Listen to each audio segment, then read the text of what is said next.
दोस्तों स्टडी 91 के online platform में आप सभी का बहुत बहुत स्वागत है। दोस्तों आज आप सभी के समक्ष वर्ल्ड ज्योग्राफी की अगली क्लास को लेकर हाजिर हूं। आज हमारा 268 नंबर का क्लास है। अगर ज्योग्राफी की बात करें दोस्तों तो 38वां लेक्चर आज हमारा है। इसी सीरीज में हम लोगों ने 150 लेक्चर में इतिहास विषय पढ़ा, 80 लेक्चर में संविधान विषय पढ़ा और आगे हम लोग ज्योग्राफी की क्लास अटेंड कर रहे हैं। दोस्तों बहुत खुशी हमें मिल रही कि अब हमारे 8000 सवाल पूरे हो गए। आज की क्लास अगर आप अटेंड करते हैं तो 8011 से 8040 तक के सवाल कवर हो जाएंगे। ज्यादा नहीं, एक दिन में हम 30 सवाल कवर करते हैं।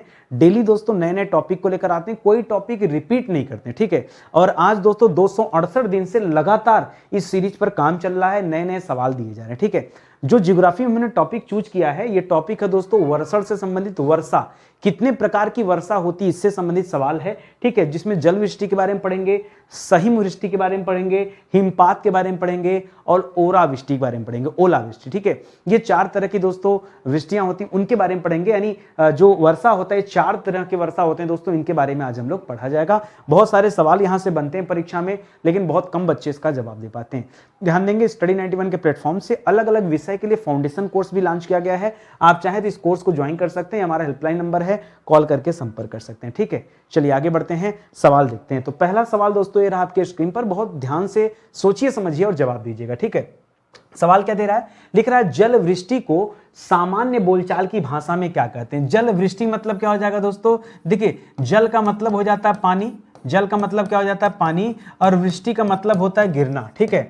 वृष्टि का मतलब क्या होता है दोस्तों, गिरना, ठीक है। तो पानी गिरना जिसे हम क्या कहते हैं दोस्तों, जिसे हम कहते हैं वर्षा। कहीं पे दोस्तों आप इसे वर्षा कहेंगे, कहीं पे दोस्तों इसे वर्षण कहेंगे, इंग्लिश में पढ़ेंगे तो इसे हम रेन कहेंगे। इस तरह से अलग अलग नाम होते हैं। कहानी कोई नहीं दोस्तों, सिंपल सी बात है, पानी बरसने को ही दोस्तों जल वृष्टि कहा जाता है। एकदम आसान सी बात है, ठीक है। हाँ, जो अलग अलग चीजें पढ़े जैसे जल वृष्टि, सघन वृष्टि, तो बच्चों को नहीं पता होगा कि सर सघन वृष्टि क्या होता है। हिम वृष्टि तो फिर भी समझ में आ रहा होगा कि हिम यानी बर्फ, वृष्टि मतलब गिरना, यानी जब बर्फ गिरता है तो उसे हिम वृष्टि कहते हैं। इसी तरह ओलावृष्टि मतलब होता है ओला पड़ना या ओला गिरना, ठीक है। ये तो बहुत आसान सा सवाल है, ठीक है। आगे आइए पढ़ते रहिए, मैं आपको सब कुछ समझाऊंगा। एक सवाल आता है परीक्षा में कि वर्षण के किस रूप की उत्पत्ति पानी की छोटी छोटी बूंदों को मिला करके बड़ी बूंदों में बदलने से होती। कह रहा वर्षा हो रही है जिसमें पानी की छोटी छोटी बूंदें जब मिल जाती तो बड़ी बूंदें बन जाती, और ये जो बड़ी बूंदें बनती दोस्तों, इसी को हम क्या कहते हैं, इसी को हम वर्षा कहते हैं। वर्षा में होता क्या, मान लीजिए पानी की छोटी छोटी बूंदें हैं तो दोस्तों इसे हम कहते हैं फुहार। क्या कहते हैं, फुहार कहते हैं। पानी की बड़ी बड़ी बूंदें हैं तो इसको हम क्या कहते हैं दोस्तों, इसी को हम कहते हैं वर्षा। कोई दिक्कत है क्या आपको, ये तो बहुत आसान सा सवाल कर दिया। अभी आसान लग रहा है ना, आप आगे मिलते चलिए और फिर देखिए सवाल। कर वायु के किस बिंदु के हिमांक से ऊपर होने पर, ठीक है, हिमांक से ऊपर होने पर वर्षा की उत्पत्ति होती है, ठीक है। अच्छा एक बात बताओ, हिमांक मतलब क्या है, ठीक है, हिमांक, ठीक है। हिमांक, हिमांक जो शब्द दोस्तों ये 2 शब्दों से मिलकर बना है। एक है दोस्तों हिम, दूसरा शब्द है अंक, ठीक है। यही बन जाता है हिमांक। हिम का मतलब हो जाता है बर्फ, ठीक है, और अंक का मतलब हो जाता है क्या, कोई गिनती, यानी कोई ऐसी गिनती जिस गिनती पर पहुंचने पर क्या हो जाता है, बर्फ बनता है, बर्फ की उत्पत्ति होती, बर्फ तैयार होता है, ठीक है। करा ये जो वायु है ये किस बिंदु पर आकर के हिमांक के ऊपर, दोस्तों अगर हिमांक से नीचे आ जाए, अब जैसे आप कहते हैं दोस्तों अगर पानी 0 डिग्री सेल्सियस से नीचे हो जाए तो दोस्तों बर्फ बन जाता है। तो 0 डिग्री सेल्सियस क्या दोस्तों, एक तरह से हिमांक है, ठीक है। अब इसके नीचे चले जाएंगे तो बर्फ बन जाएगा, इसके ऊपर चले जाएंगे तो पानी रहेगा, यानी द्रव अवस्था बना रहेगा, ठीक है। तो कह रहा यहां क्या करा, करा हिमांक से ऊपर, हिमांक से नीचे चला जाता तो बर्फ बन जाता। अभी दोस्तों कहानी क्या पूछ रहा, करा हिमांक से ऊपर, और आप भी जानते हैं हिमांक से ऊपर क्या होता दोस्तों, हिमांक से ऊपर जो बिंदु है उसे हम कहते हैं ओशांक बिंदु। हवा जब ओशांक बिंदु के पास रहता है हिमांक से ऊपर और ओशांक बिंदु पर रहता दोस्तों, तब किसकी उत्पत्ति होती है, तो याद रखेगा तब वर्षा की उत्पत्ति होती है। यानी जल, ये जल कब बना रहेगा, जब हिमांक के ऊपर की बात करेंगे। कभी दोस्तों कहा जाए हिमांक के नीचे, तो हिमांक के नीचे मतलब बर्फ बन गया, ठीक है। ये तथ्य आप ध्यान से पढ़िएगा, ऐसे में सवाल भी लोग गलत करते हैं। अगला सवाल दे रहा दोस्तों कि विषुवत रेखीय पेटी का विस्तार कितने डिग्री उत्तरी और दक्षिणी अक्षांश पर है। अब आप कहेंगे सर पढ़ा रहे थे वर्षा पढ़ाते पढ़ाते विषुवत रेखा क्या करने चले गए। आइए बताता हूं क्या करने गए यहां पर।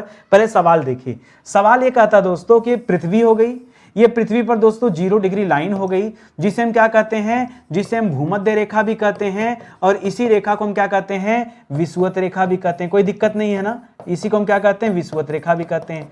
होता क्या दोस्तों, ये जो सूर्य है, ये सूर्य का प्रकाश दोस्तों यहां पर 12 महीने पड़ता है, ठीक है। इस वजह से दोस्तों क्या होता है, ये जो बेल्ट है, एक बेल्ट यहां पे होता है दोस्तों, ये बेल्ट मान लीजिए, ठीक है। ये जो बेल्ट है दोस्तों, इस बेल्ट पर सूर्य का प्रकाश 12 महीने पड़ता है। जब सूर्य का प्रकाश 12 महीने पड़ेगा यानी वाष्पीकरण 12 महीने होगा, 12 महीने बादल बनेंगे। जब बादल बनेगा तो भाई पानी ठंडा होकर नीचे भी आएगा, यानी 12 महीने वर्षा भी होती है। तो टेम्परेचर यहां पे क्या होता है दोस्तों, इस सूरज की वजह से टेम्परेचर जो है दोस्तों क्या हो जाता है, ज्यादा हो जाता है। टेम्परेचर ज्यादा होने के कारण वाष्पीकरण भी क्या हो जाता है दोस्तों, वाष्पीकरण की दर बढ़ जाती है। वाष्पीकरण की दर बढ़ने की वजह से क्या हो जाता है दोस्तों, वर्षा की दर बढ़ जाती है, यानी खूब बरसात होता है ये विषुवत रेखा के बेल्ट पर। और इसका विस्तार कहां से कहां तक है दोस्तों, तो 10 डिग्री उत्तरी अक्षांश से लेकर के 10 डिग्री दक्षिणी अक्षांश रेखा तक दोस्तों इसका विस्तार है, ये आप याद रखेंगे, ठीक है। 10 डिग्री उत्तरी अक्षांश से लेकर 10 डिग्री दक्षिणी अक्षांश तक, इसीलिए सवाल पूछा गया। आप मुझे बता दो कि क्यों न बताया जाए आपको। आ रही बात समझ में? चलो आ जाओ अगले सवाल पर आते हैं। अगला सवाल दे रहा दोस्तों कि विषुवत रेखीय पेटी में वार्षिक वर्षा की मात्रा कितनी होती है। जैसा कि सर आपने बताया कि विषुवत रेखा यानी 10 डिग्री उत्तरी अक्षांश से 10 डिग्री उत्तरी अक्षांश से 10 डिग्री दक्षिणी अक्षांश के मध्य ये बेल्ट पाया जाता है दोस्तों, दक्षिणी अक्षांश के मध्य बेल्ट पाया जाता है। जैसा कि सर आपने कहा कि इस क्षेत्र में खूब वर्षा होती है। खूब क्या सर, आपके कहने के अनुसार 12 महीने दोस्तों वर्षा होती है, ठीक है। कभी दोस्तों रुकती नहीं वर्षा, हर महीने दोस्तों वर्षा होती है।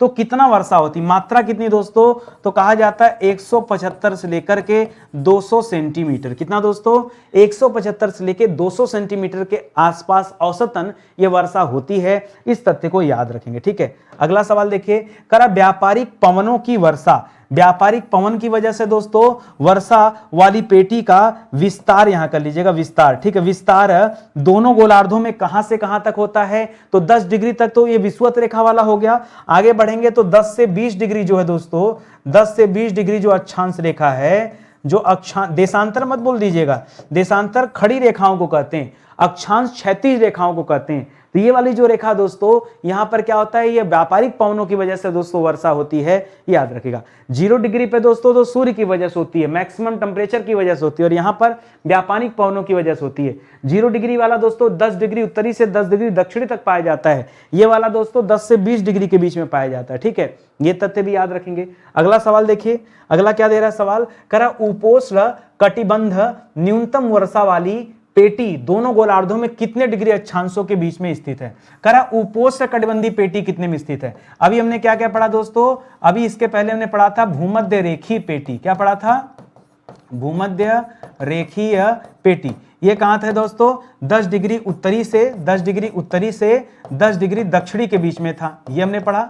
इसके बाद दोस्तों क्या पढ़ा, इसके बाद व्यापारिक पवनों वाली पेटी पढ़ा, व्यापारिक पवनों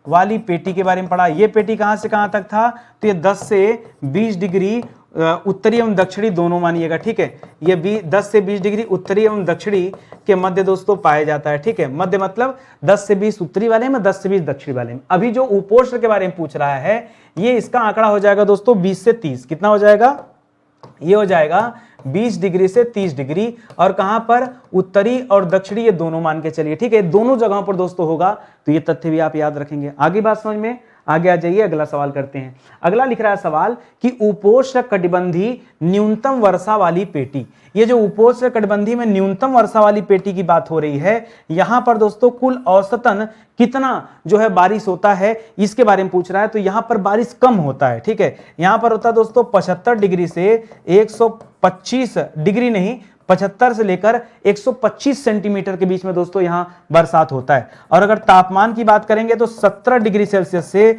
24 डिग्री सेल्सियस तक का तापमान होता है। कहां पर दोस्तों, हम उपोष्ण वाले में बात करें, ठीक है।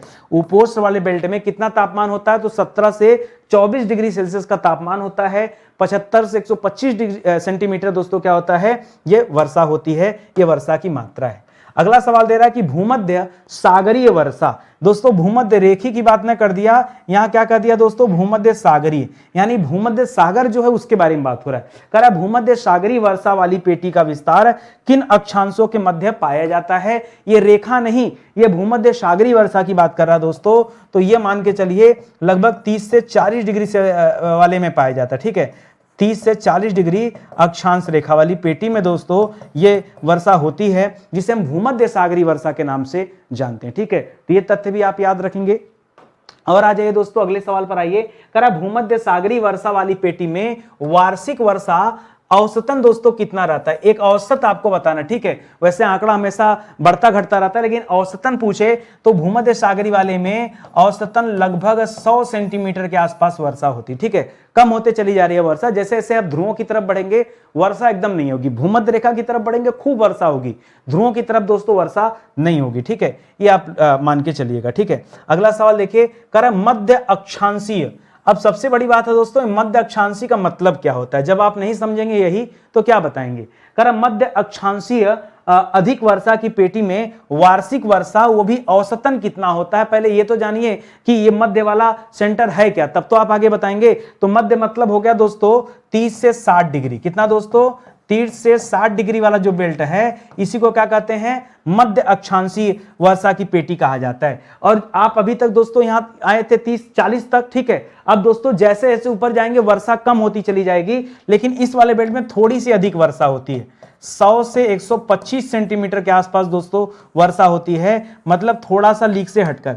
यहां आप ऊपर जरूर जा रहे हैं, लेकिन वर्षा दोस्तों, वर्षा की मात्रा यहां बढ़ गई है, यह भी मान के चलिएगा। यह भी सवाल आता है परीक्षा में, तो गलतियां हो जाती हैं। यहां पर एक सवाल देता है दोस्तों कि वर्षण के किस रूप में, करा वो वर्षा का कौन सा रूप है जिसमें संघनन क्रिया के समय वायु का तापमान हिमांक बिंदु से काफी नीचे गिर जाता है। तो भैया एक बात तो तय है कि अगर हिमांक से नीचे गिरा तब दोस्तों स्थिति बदल जाएगी, अब यहां बर्फ वाली स्थिति आ जाएगी। ठीक है, करा और जलवाष्प हिमकणों के रूप में बदलकर धरातल पर गिर जाते हैं, यानी धरातल पर क्या हो जाता है, बर्फ गिरने लगते हैं। इसे क्या कहते हैं दोस्तों, इसी को हम कहते हैं हिमपात। क्या कहते हैं, हिमपात, कि भाई बर्फ गिर रहे हैं। ठीक है, क्यों दोस्तों, आपको बताया ना, हिमांक से नीचे गया तो बर्फ, हिमांक से ऊपर है तो द्रव। ठीक है, द्रव मतलब हो सकता है द्रव की बड़ी बड़ी बूंदें आ जाए, उससे मतलब नहीं है। अगर ऊपर है तो द्रव, अगर नीचे है हिमांक से तो जाहिर सी बात है बर्फ बन गया, तो इसे हम क्या कहेंगे, हिमपात कहते हैं। हिमपात दोस्तों मैदानी क्षेत्रों में कम, पहाड़ी क्षेत्रों में अधिक देखने को मिलता है। अगला सवाल दे रहा दोस्तों कि जल वाष्प के सीधे हिमकणों में बदलने की प्रक्रिया को दोस्तों क्या कहते हैं। जो जल वाष्प है जब ये सीधे हिमकणों में बदल जाता है, जल वाष्प मतलब क्या दोस्तों, जल दोस्तों आपको सीधे जल की बात कर रहा है, जल मतलब यहां द्रव की बात हो रहा है। ठीक है, और ये कहां सीधे चेंज हो गया दोस्तों, हिम में चेंज हो गया, बर्फ। बर्फ यानी कहां चेंज हो गया दोस्तों, ठोस में चेंज हो गया। इसे कहते क्या है, इसे कहते हैं निक्षेपण। क्या कहते हैं दोस्तों, निक्षेपण। ठीक है, क्या कहते हैं, निक्षेपण।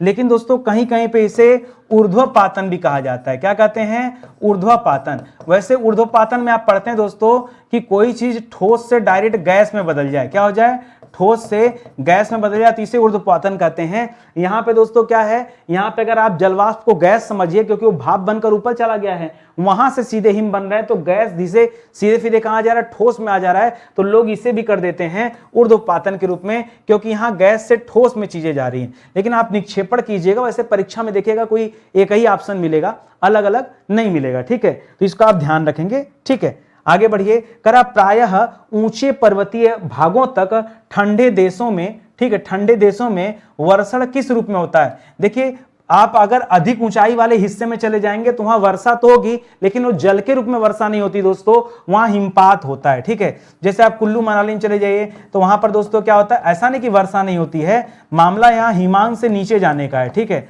अगर हिमांक से नीचे जाएगा, हिमांक से नीचे जाएगा दोस्तों स्थिति, तो सिंपल सी बात है क्या बनेगा, वहां पे बर्फ तो बनना तय है। वैसे भी जो ऊंचाई वाले क्षेत्र होते हैं वहां हिमपात ही होता है, वहां बारिश कम होती है। ठीक है, इसे भी याद रखेंगे। अगला सवाल दे रहा है कि वर्षण के किस रूप की उत्पत्ति तब होती है, वो रूप बताना है। किस रूप की उत्पत्ति तब होती है जब वायु में कम आर्द्रता होती है। आर्द्रता मतलब क्या हो गया दोस्तों, वायु में नमी धारण की क्षमता, नमी धारण की क्षमता।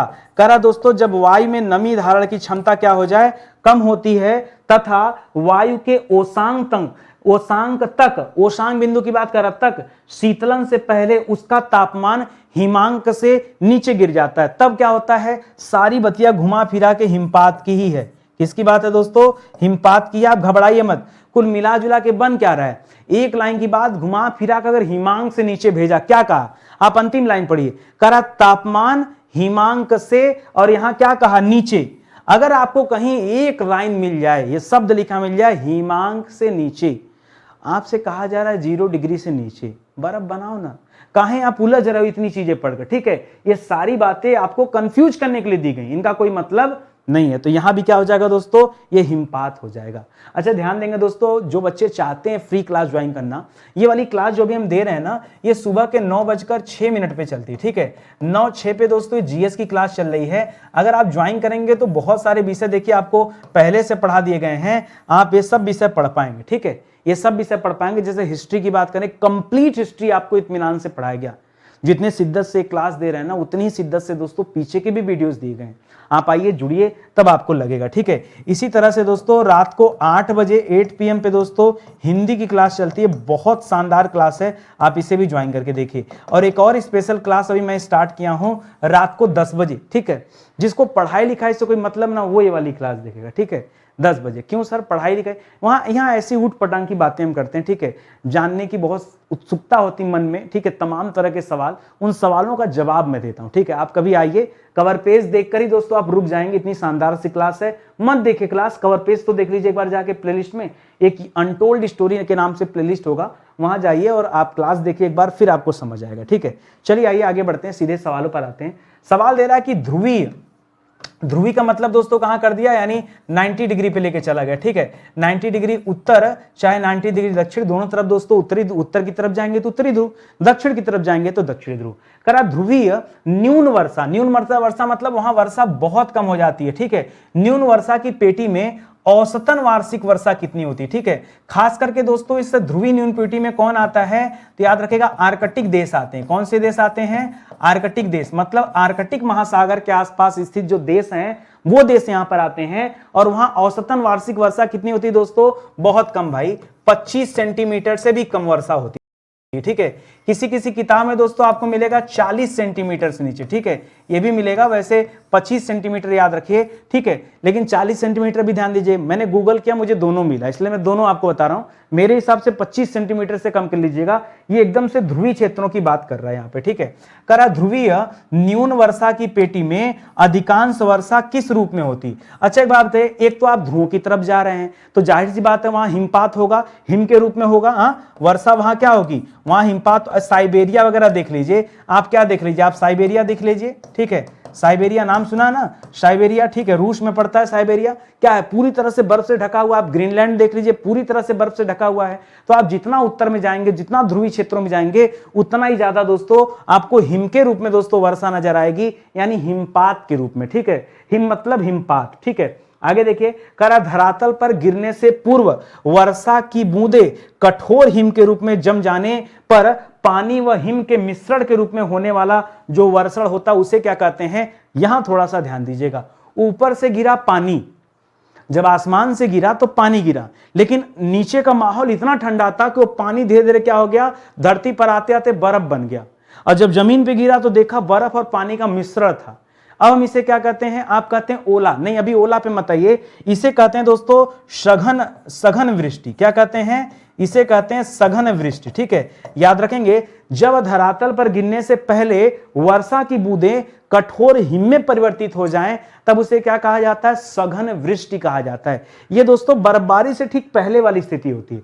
बर्फबारी में तो प्योर बर्फ गिरता है, लेकिन सघन वृष्टि में पानी के साथ बर्फ गिरता है, ठीक है, पानी और उसमें बर्फ दोनों चीजें गिरती हैं। तो ये आप तथ्य याद रखेंगे।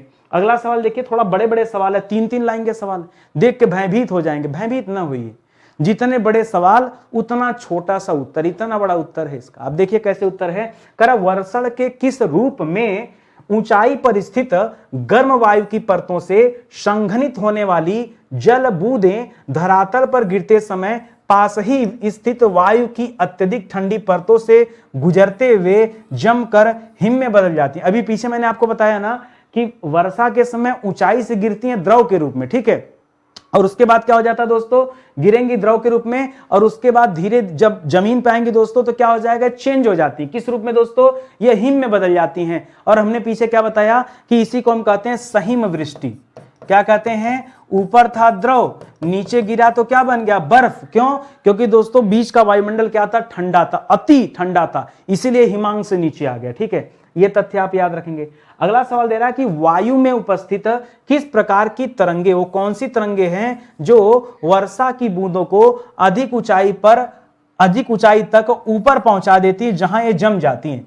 वायु में उपस्थित कौन सी तरंगे हैं जो जमा देती हैं। ठीक है, वो तरंगे क्या कहती है दोस्तों, तो आप उसे कह सकते हैं प्रबल संवहन तरंगे। क्या होता है दोस्तों, प्रबल संवहन तरंगे। ठीक है, जो प्रबल संवहन तरंगे होती हैं दोस्तों, तरंगे, ठीक है, तरंगे, ठीक है, ये क्या करती हैं, यही दोस्तों इतने ऊंचाई पर, जितने ऊपर जाएंगे ठंडा।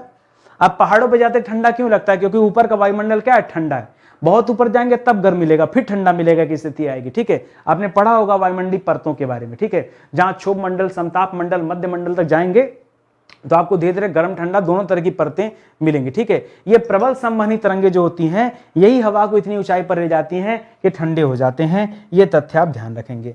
आगे देखिए, करा अधिक ऊंचाई पर जमी हुई बूंदों को फिर से नीचे गिरते हुए किस प्रकार की बूंदों के मध्य से गुजरना पड़ता है, जिससे इन पर हिम की एक और परत चढ़ जाती। पहले तो ऊपर से बर्फ हो गए थे, बर्फ के बाद दोस्तों जब नीचे गिरना शुरू हुआ तो उस पर दोस्तों एक बर्फ की परत और चढ़ गई। क्यों, क्योंकि दोस्तों अत्यधिक शीतल बूंदें थी। क्या थी दोस्तों, अत्यधिक शीतल बूंदें मतलब बहुत ज्यादा ठंडी बूंदें थी दोस्तों, और बीच में ठंडा वायुमंडल भी था। वहां से गुजरते समय दोस्तों एक लेयर इनके ऊपर और चढ़ गया। तो दोस्तों आप इस तथ्य को ध्यान रखेंगे। अगला सवाल देखिए, करा पानी की जमी हुई बूंदें, पानी की जमी हुई बूंदें मतलब जब बूंद ही जम गया दोस्तों तो ये क्या बन गया होगा, ये तो अब हिम बन गया होगा, उसी की बात करा है। हिम के बार बार ऊपर नीचे जाने से इन पर एक नई परतों का निर्माण से इनका भार बहुत ज्यादा हो जाने के कारण ये किस रूप में दोस्तों धरातल पर गिरती हैं। तो दोस्तों जब ये पानी की बूंदें ठंडी होती हैं दोस्तों, तब इन्हें क्या कहते हैं, तब हम इन्हें कहते हैं ओला। क्या कहते हैं दोस्तों, कि भैया ओला पड़ रहा है। ये सघन वृष्टि के बाद वाला केस होता है ओला, और अंतिम में हिमपात होता है, यह भी ध्यान रखेंगे। ठीक है, करा पानी की जमी हुई बूंदों का ओले के रूप में धरातल पर गिरना वर्षण का कौन सा रूप होता दोस्तों। अरे भाई क्या सवाल दे रहा है भाई, ओला गिर रहा तो ओला वृष्टि कहेंगे, जल गिरता है तो जल वृष्टि कहेंगे, हिम गिरता है तो हिम वृष्टि कहेंगे, या हिमपात कहेंगे। ठीक है, बर्फ के चारों तरफ पानी की लेयर बन जाती है तो उसे सघन वृष्टि कहेंगे।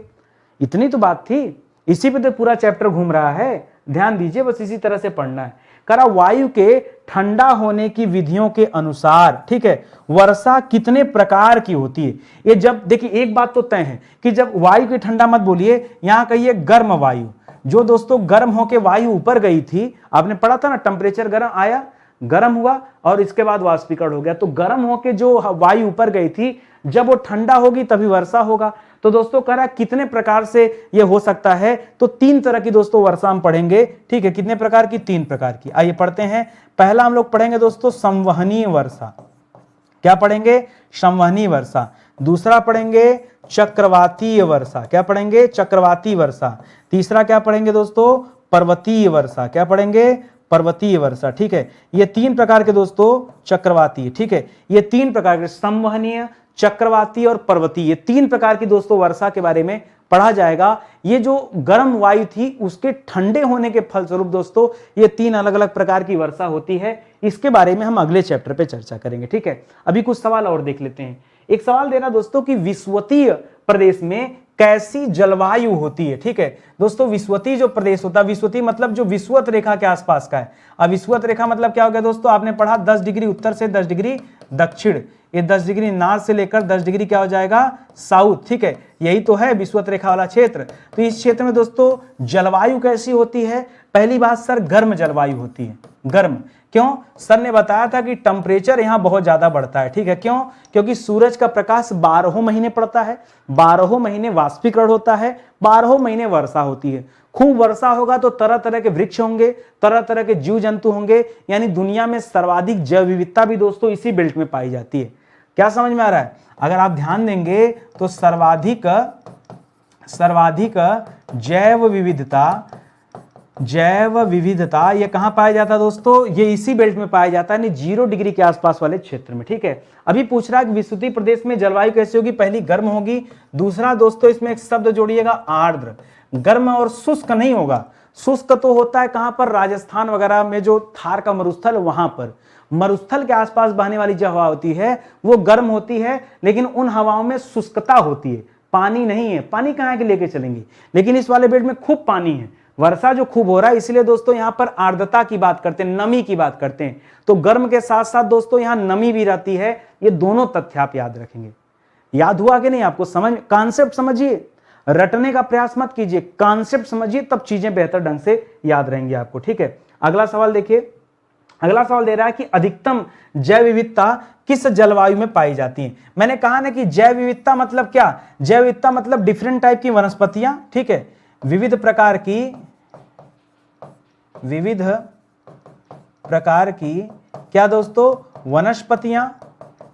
वनस्पतियां और क्या दोस्तों? और जीव जंतु। जहां पर दोस्तों जीव जंतुओं में विविधता देखने को मिले, ठीक है, वनस्पतियों में विविधता देखने को मिले, अनेकानेक प्रकार की, वहीं दोस्तों हॉटस्पॉट कहा जाता है, उसी क्षेत्र को जैव विविधता वाला क्षेत्र माना जाता है। तो अधिकतम जैव विविधता क्यों? क्योंकि यहां खूब वर्षा होती है, इसलिए होता है। ठीक है, तो ये कहां पाई जाती है? तो बताइए ना कि ये विषुवतीय क्षेत्रों में पाई जाती है। कहां पर? विषुवतीय क्षेत्रों में दोस्तों ये पाई जाती है। या फिर क्या कह सकते हैं? या कह सकते हैं भूमध्य रेखीय क्षेत्रों में पाई जाती है। मैंने कुछ अलग कहा, एक ही बात है। ठीक है, विषुवतीय क्षेत्र का है, भूमध्य रेखीय क्षेत्र का है, 10 डिग्री उत्तरी अक्षांश से 10 डिग्री दक्षिण अक्षांश के मध्य वाला क्षेत्र का है, तो भी जवाब आप यही मानिएगा, अलग से नहीं कुछ बताना है। भारत में सबसे ज्यादा वर्षा कहां होती है दोस्तों? भारत में सर्वाधिक वर्षा कहां होती है? तो याद रखेगा दोस्तों, मासिनराम एक जगह है, मासिनराम। पहले दोस्तों चेरापूंजी माना जाता था, लेकिन अब चेरापूंजी को पीछे करके मासिनराम आ गया है। ये मासिनराम दोस्तों मेघालय में पूरे साल वर्षा होती है, पूरे साल। ऐसा कोई दिन नहीं है जिस दिन वर्षा न होती हो। आप कह सकते हैं पूरे पृथ्वी पर दोस्तों सबसे ज्यादा वर्षा वाला क्षेत्र में से एक है दोस्तों मासिनराम, जो कि भारत के मेघालय में स्थित है। इसको आप याद रखेंगे, बढ़िया सवाल है। ठीक है, अगला सवाल देखिए, करा भारत में सर्वाधिक वर्षा किस मानसून से होती? ठीक है, वो कौन सी मानसून है दोस्तों जिससे भारत में सबसे ज्यादा वर्षा होती है? वो कौन सी? वो जब मानसून आता तो वर्षा ही वर्षा होती है, वो 3 महीने के लिए स्पेशली आती है। ठीक है, तो कौन सी मानसून है दोस्तों? याद रखेंगे, दक्षिणी पश्चिमी मानसून। कौन सी? दक्षिणी पश्चिमी मानसून। ये पश्चिमी बोल दिया मतलब ये जो लहरें होती है दोस्तों, ये कहां से उठती हैं? लहरें कह रहे हैं, ये मानसून कहां से उठता है? तो ये अरब सागर से उठता है, क्योंकि अगर बंगाल की खाड़ी की बात करेंगे तो पूरब में स्थित है, पश्चिम में अरब सागर है। ठीक है, तो वहां से उठती हैं। और स्पेशली किस महीने में दोस्तों? तो याद रखेगा, जुलाई महीने में प्लस अगस्त महीने में प्लस सितंबर महीने में, ये 3 महीने में दोस्तों खूब जम के इसके कारण वर्षा होती है। भारत में सबसे कम वर्षा कहां होती है? तो दोस्तों जिन बच्चों को नहीं पता होगा वो समझेंगे दोस्तों रेगिस्तान में। कहां पर? रेगिस्तान। और वो बच्चा समझ सकता है कि रेगिस्तान देख के वो बताएगा राजस्थान में। ठीक है, लेकिन ये जवाब गलत हो जाएगा। याद रखेगा, सबसे कम वर्षा होती है दोस्तों लेह में। कहां पे दोस्तों? लेह। कहां पर दोस्तों? लद्दाख में है, लद्दाख। सबसे कम वर्षा कहां होती है? लेह लद्दाख में दोस्तों सबसे कम वर्षा होती है, ये मान के चलिए। और ये राजस्थान वगैरह भूल जाइए। ठीक है, करा लौटते हुए मानसून से वर्षा कहां होती है? तो गैर हम लोग जब इंडियन ज्योग्राफी पढ़ेंगे तो हम डिटेल में पढ़ेंगे, अभी एक एग्जांपल ले लीजिए खाली। करा लौटते हुए मानसून से वर्षा कहां होती है? तो दोस्तों इससे वर्षा होती है आंध्र प्रदेश में। ये जो वर्षा आई थी अरब सागर से वही वाली है। ठीक है, आंध्र प्रदेश में। इससे वर्षा होती दोस्तों तमिलनाडु में। इससे वर्षा होती दोस्तों उड़ीसा में। ठीक है, ये वो क्षेत्र हैं जहां लौटते हुए मानसून से दोस्तों वर्षा होती है। इस तथ्य को आप याद रखेंगे। ठीक है, याद हुआ आपको? अच्छे से समझ आया ना? यही सारी चीजें दोस्तों आपको पढ़नी है। देखते ही देखते देखिए 8040 सवाल हम लोग पढ़ने, साथ में जुड़े रहेंगे तो 10,000 होने में देरी नहीं लगेगी। ठीक है, बहुत जल्द दोस्तों हम लोग ये इंडियन ज्योग्राफी पर आने वाले हैं। वर्ल्ड ज्योग्राफी हमारा समाप्त होने वाला है, एकदम आखिरी पायदान पे चल भी रहे हैं। बहुत सारी आप सोचिए ना, आपको 38 क्लास अब तक दिया जा चुका है। खैर अभी आगे हो सकता है 50 तक तो जाएगा, 10-12 क्लास में मुझे उम्मीद है कि समाप्त हो जाएगा वर्ल्ड ज्योग्राफी। फिर हम लोग आगे चल के इंडियन ज्योग्राफी स्टार्ट करेंगे, डिटेल में पढ़ा जाएगा। स्टडी 91 के प्लेटफॉर्म से दोस्तों कुछ किताबें भी लॉन्च की गई हैं। ये हमारी सुपर सेलिंग बुक्स हैं, आप धीरे धीरे हमसे कनेक्ट होइए, जुड़िए। लगेगा कि नहीं नितिन सर बहुत मेहनत से बहुत यूनिक कंटेंट देते हैं, जब साथ में जुड़कर पढ़ेंगे तो ऐसे गोल गोल चक्कर काटते रहेंगे ना तो आप खाली सुपरमार्केट समझ कर जाते हैं और मिलता कुछ नहीं है, ना सस्ता मिलता है ना क्वालिटी मिलती है। बाकी आपकी मर्जी है। यहाँ आएंगे तो सीक्वेंस में हर चीज मिलेगा। दौड़ भाग कर पढ़ेंगे तो आप एक विषय भी नहीं कंप्लीट कर पाएंगे। जैसे हमने क्या किया, मैं चाहता तो ऊट पटांग चीजें पढ़ा सकता था, लेकिन मैंने एक सीक्वेंस में पढ़ाना शुरू किया आपको, ठीक है। ये नहीं देखा कि क्या जरूरत है क्या नहीं। आपने पूरा एंशिएंट पढ़ा, पूरा मिडावल पढ़ा, पूरा मॉडर्न पढ़ा, पूरा पॉलिटी पढ़ा, अब वर्ल्ड ज्योग्राफी, एकदम एक एक सीक्वेंस में पढ़ेंगे तो धीरे धीरे करके हर एक चीजें तैयार हो जाएंगी। और मैं तो आपसे कहता हूं कि चाहे आपने कहीं से भी कोचिंग किया हो, अपना नोट्स खोलिए और देखिए ये सारे पॉइंट्स नोट हैं कि नहीं, क्योंकि नहीं नोट हैं तो नोट कर लीजिए। किसी को गलत ठहराने से अच्छा है कि हम सही कर लें। हम तो सही कर लें, आज हमें पता चला तो आज हम इसका नोट्स बना लें ताकि एग्जाम टाइम में एक बार रिवीजन हो जाए हमारा, पर जब कभी एग्जाम हो तो हम चीजों को रिवाइज कर सके। तो खुद से दोस्तों नोट्स बना लीजिए, ये ज्यादा बेहतर रहेगा, ठीक है। मिलते हैं दोस्तों अगले लेक्चर में, तब तक के लिए बहुत बहुत धन्यवाद आपका। अच्छा लगा हो वीडियो दोस्तों तो प्लीज आप लाइक कीजिएगा, कमेंट कीजिएगा, यही आपसे निवेदन है, ठीक है। बहुत बहुत धन्यवाद। जय हिंद, जय Bharat. Thank you so much.